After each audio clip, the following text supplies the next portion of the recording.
Di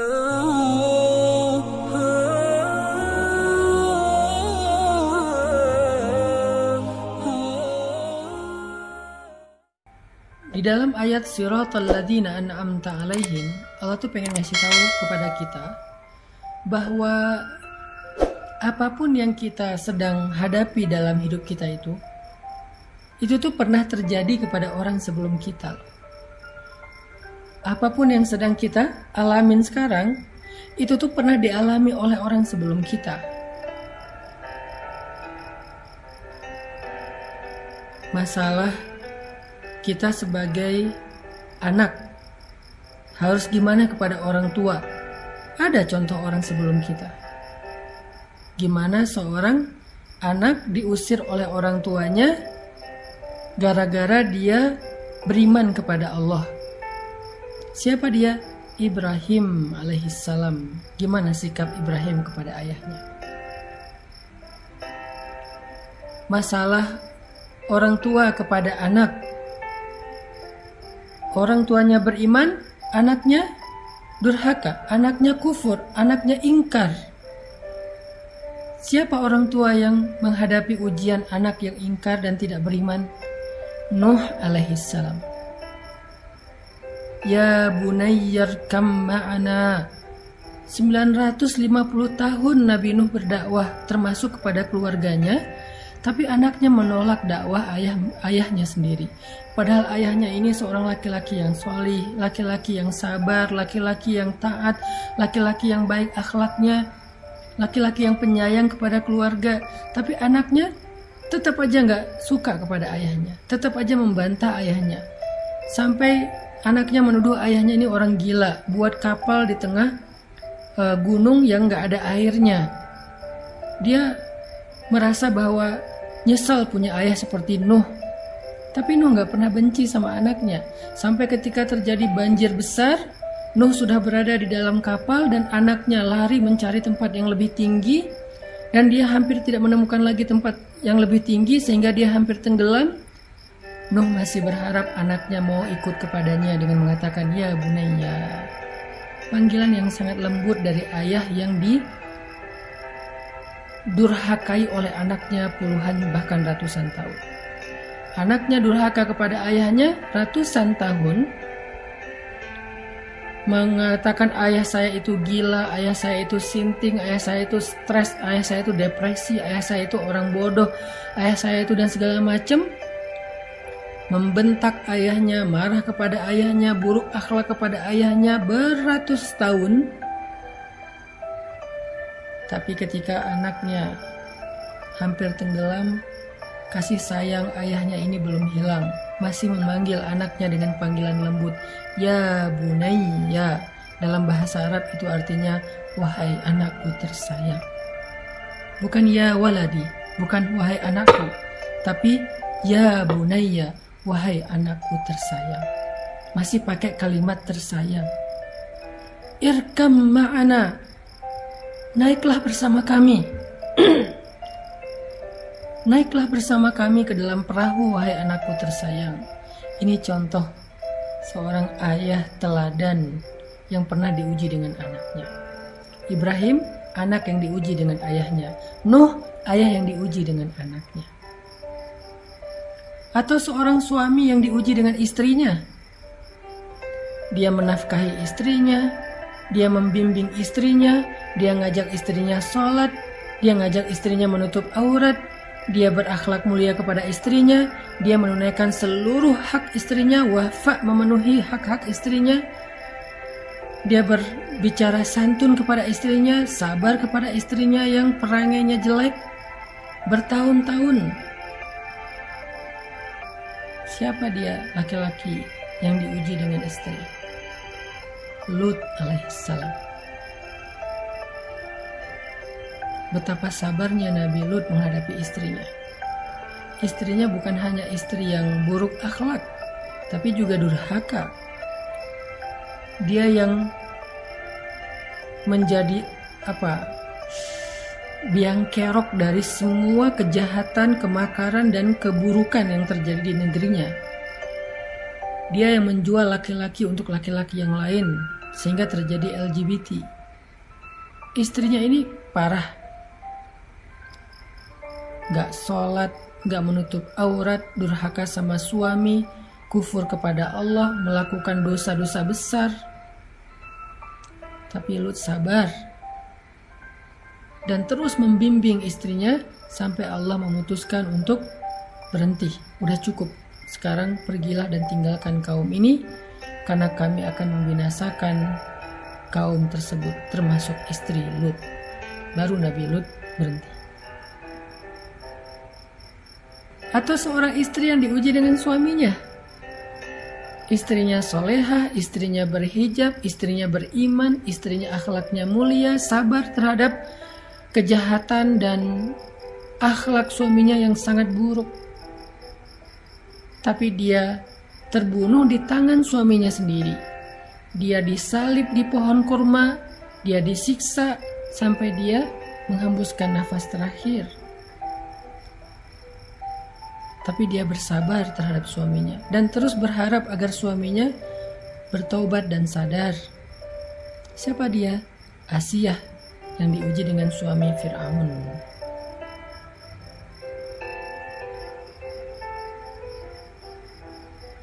Jadi semua masalah yang kita pernah alamin dalam hidup ini, semua ujian yang sedang kita alamin dalam hidup ini, itu tuh udah pernah dialami oleh orang sebelum kita. Sehingga tugas kita adalah kalau pengen dapat petunjuk, kalau pengen dapat contoh, kalau pengen dapat semacam model untuk kita tiru, kata Allah udah ada tuh. Siratal ladzina an'amta alaihim. Apa masalah kamu? Ya Allah, saya punya masalah dengan orang tua, belajar dari Ibrahim. Ya Allah, saya punya masalah dengan anak, belajar dari Nuh. Ya Allah, saya punya masalah dengan istri, belajar dari Lut. Ya Allah, saya punya masalah dengan suami, belajar dari Asiyah. Ya Allah, saya punya masalah sebagai jomblo, cowok, banyak godaan dari cewek-cewek sekitar saya di kampus, di tempat kerja, belajar dari Yusuf. Ya Allah, saya seorang jomblo, perempuan, cewek, dan banyak masalah, banyak ujian dari cowok-cowok yang ngegodain saya, belajar dari Maryam.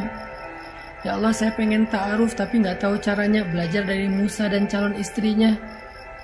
Ya Allah, saya punya anak tapi gak tahu cara mendidiknya, belajar dari Zakaria dan Yahya. Apa masalah kita? Ya Allah, saya hampir bercerai, suami saya mentalak saya, talak satu, gimana cara mengislahnya? Belajar dari surat At-Tolak ketika Nabi mentalak Hafsah. Ya Allah, suami saya suka ngata-ngatain saya yang jelek-jelek, belajar dari curhatnya seorang perempuan di dalam surat Al-Mujadalah atau Al-Mujadilah, Khawlah bintu Tha'labah. Ya Allah, orang ngomongin saya di sosial media, orang berbisik-bisik tentang saya di grup, mereka bikin grup baru dan ngomongin saya di grup sebelah, belajar dari surat An-Nur tentang hadithul ifki, pembicaraan rahasia. Ya Allah, istri saya suka cemburu dan menyusahkan saya sebagai suami, belajar dari surat At-Tahrim. Apa masalah kita?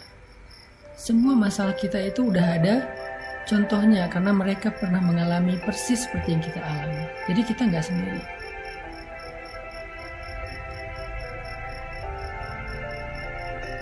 Sehingga di dalam ayat Siratal ladzina an'amta alaihim, Allah tuh pengen ngasih tahu ke kita itu, belajarlah sejarah.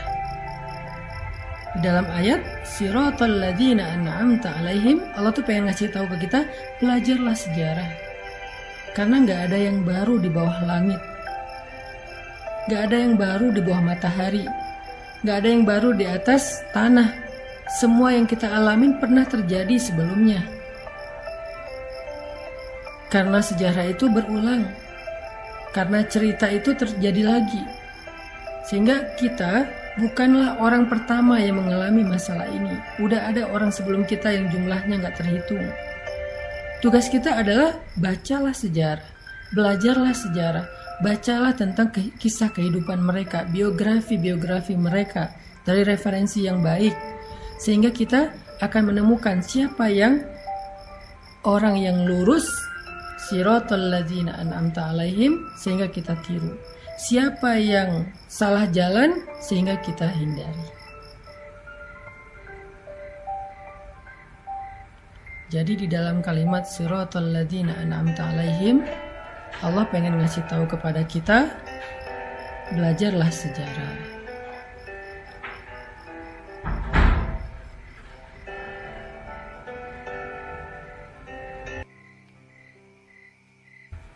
Allah pengen ngasih tahu kepada kita, belajarlah sejarah.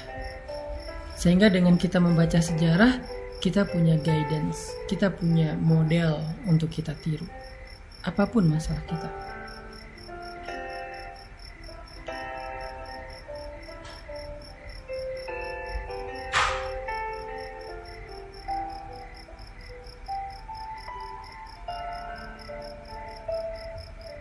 Gak ada yang baru. Gak ada yang baru. Semua yang kita alamin pernah dialami oleh orang sebelum kita.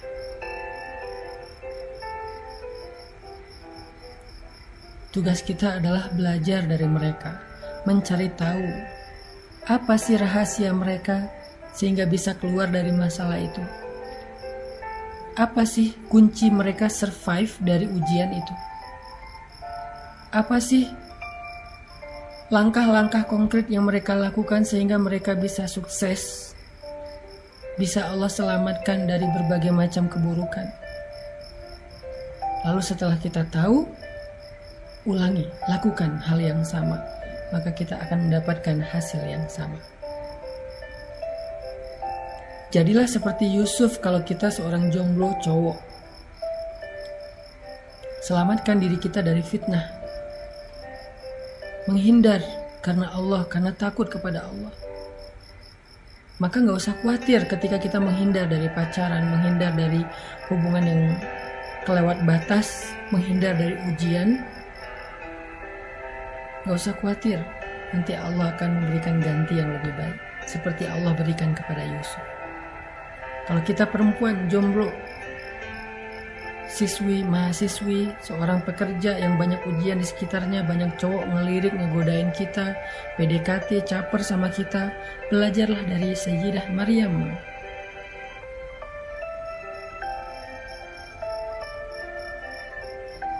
Yang mengatakan sesungguhnya aku tidak kenal laki-laki. Dan aku bukan perempuan yang suka merendahkan diri dengan perbuatan dosa. Yang membatasi dirinya, walaupun bukan berarti kita nggak boleh bergaul, tetapi intinya adalah jangan berlebihan.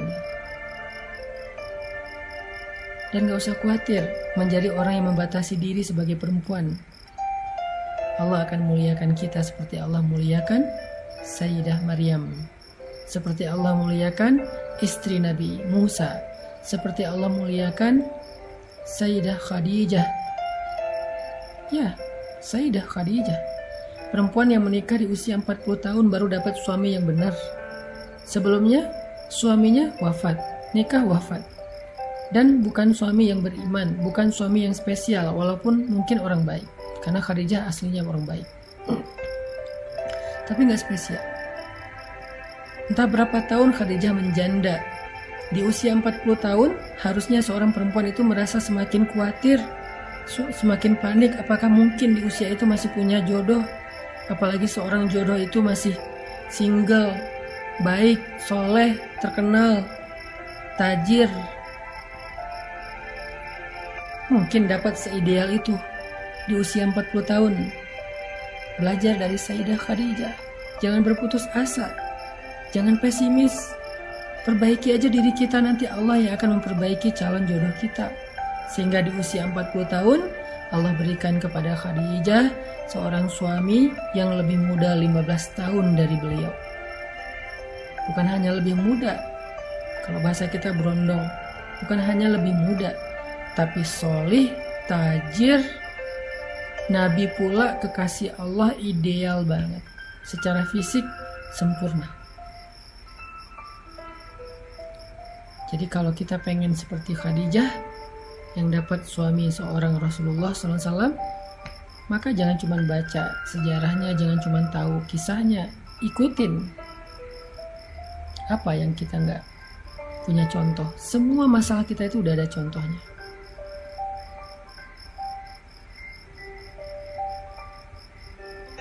Semua udah ada contohnya. Kita yang ngerasa kayak hidup kita banyak ujian, kenapa ya setelah saya hijrah kok hidup saya banyak masalah? Perasaan dulu sebelum hijrah kayak nggak ada masalah, sebelum hijrah kayak lempeng-lempeng aja, sebelum hijrah hidup saya happy-happy aja. Tapi kenapa setelah hijrah masalah datang silih berganti dan gak beres-beres? Malah semakin hari semakin berat. Semakin hari kayaknya masalahnya, bebannya semakin nambah. Kenapa ya? Belajar dari Bilal. Belajar dari Bilal. Sebelum Islam, Bilal itu gak pernah disiksa. Dia budak tapi dia diperlakukan dengan baik. Dia disuruh kerja, ngurus ternak, ngurus rumah, ngurus kandang. Memang dia bekerja kepada tuannya. Tetapi dia tidak pernah disakiti, gak pernah disiksa, hanya disuruh kerja.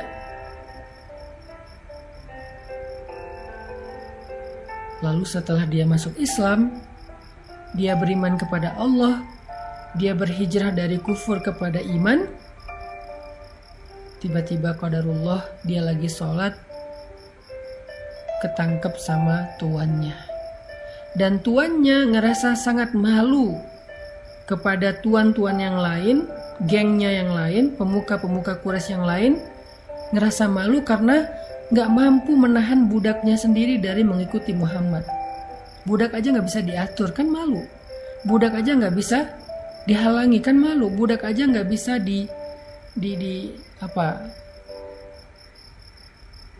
dikontrol gitu. Kok bisa budaknya aja lepas kendali sehingga beriman kepada Muhammad yang beda kabilah, sehingga mengikuti ajaran Muhammad yang beda suku, sehingga Umayyah bin Khalaf merasa sangat malu dengan imannya Bilal. Dia dituduh gak becus sebagai tuan, dia dituduh gak bisa menguasai budaknya, dia dituduh bukan seorang leader sejati, dan berbagai macam perlakuan mempermalukan dia. Sehingga karena malu dan panik, dia langsung menyiksa Bilal, memaksa Bilal untuk murtad dari keyakinannya.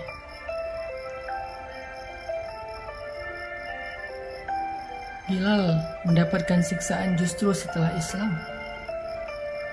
Apakah Bilal mengatakan ini gara-gara saya beriman, saya hidupnya jadi susah? Gak pernah Bilal ngomong kayak gitu. Apakah Bilal mengatakan, ya Allah, apa maumu?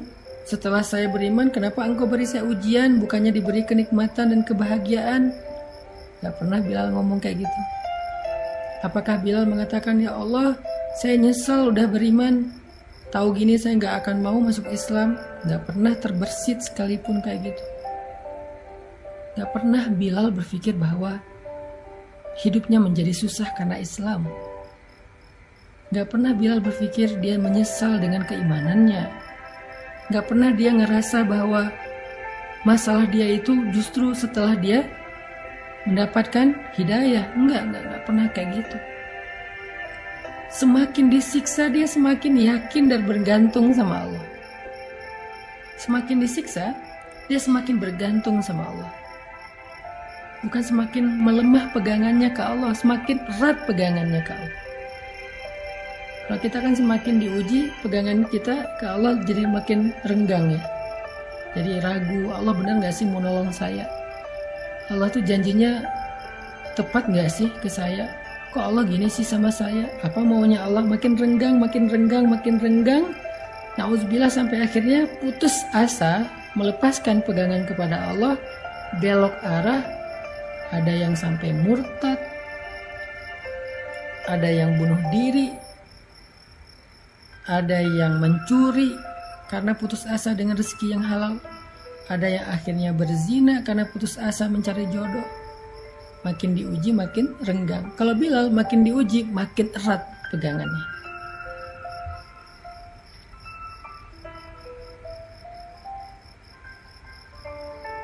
makin diuji, makin bergantung.